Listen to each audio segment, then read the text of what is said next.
Thank you very much. It's great to be with Prime Minister Netanyahu. We've developed a great relationship, both as countries where I think it's never been stronger, and I can honestly say that, and also as personal friends. We have discussions going with Israel on many things, including trade. But the big move, and something that was very historic and very important, was the fact that we will be moving our embassy, as you know, to Jerusalem.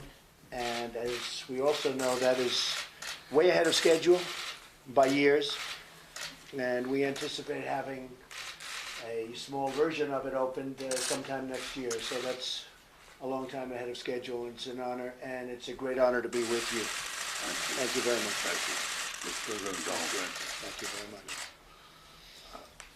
Mr. President, I want to say something, because this is the first meeting you've had since your historic decision to recognize Jerusalem as Israel's capital and to move the embassy, and now to expedite the movement of the embassy to Jerusalem. And I want to say that this is a historic decision that will be forever etched in the hearts of our people for generations to come. People say that this pushes peace backward. I say it pushes peace forward, because it recognizes history, it recognizes the present reality, and peace can only be built on the basis of truth. By recognizing history, you've made history, and we will always remember that. We also support you completely and your stalwart position on the Iran nuclear deal. You said it's a disastrous deal. You said that if its fatal flaws are not fixed, you should walk away from it, and I want you to know that if you decide to do that, then we will back you all the way. We also appreciate the fact that you confront Iran's aggression with us and with other parties in the region as never before.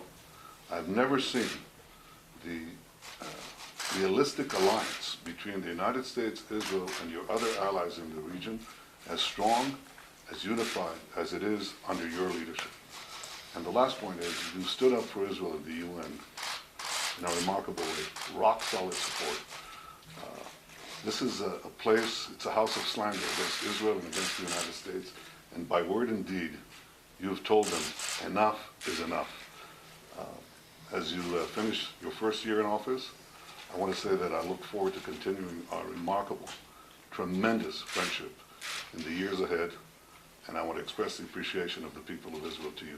Thank you, Mr. President. Thank you very much, President. Thank you. My honor. I have to say, on the United Nations, we were pretty much out in the wilderness by ourselves, the United States, and we heard every country was going to be against us. And it was very interesting. I said, you know, we give billions and billions of dollars to these countries. It amounts to hundreds of millions and sometimes into the billions for certain countries, and they vote against us. And I made a very simple statement that I'm watching. I'm watching. And we ended up getting 68 votes, either yes or we'll take a neutral position, which was okay too. It was a yes. But, which was essentially a yes, is right. But we ended up getting a lot of votes that we were, I would say virtually we were going to get none. And we give billions of dollars away every year to countries, and in many cases those countries don't even support us. They don't support the United States. Israel has always supported the United States. So what I did with Jerusalem was my honor. And hopefully we can do something with peace. I would love to see it. You know, if you look back at the various peace proposals, and they are endless, and I spoke to some of the people involved, and I said, did you ever talk about the vast amounts of funds, money, that we give to the Palestinians? We give, you know, hundreds of millions of dollars. And they said, we never talked. Well, we do talk about it. And when they disrespected us a week ago by not allowing our great vice president to see them, and we give them hundreds of millions of dollars in aid and support, tremendous numbers, numbers that nobody understands. That money is on the table, and that money is not going to them unless they sit down and negotiate peace. Because I can tell you that Israel does want to make peace, and they're going to have to want to make peace too, or we're going to have nothing to do with it any longer.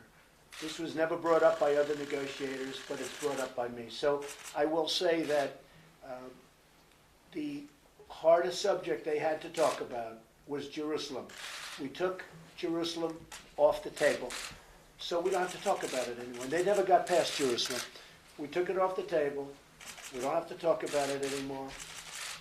You won 1 point, and you'll give up some points later on the negotiation, if it ever takes place. I don't know that it ever will take place. But they have to respect the process also, and they have to respect the fact that the U.S. has given tremendous support to them over the years in terms of monetary support and other support. So we'll see what happens with the peace process, but respect has to be shown to the U.S., or we're just not going any further. Thank you all very much.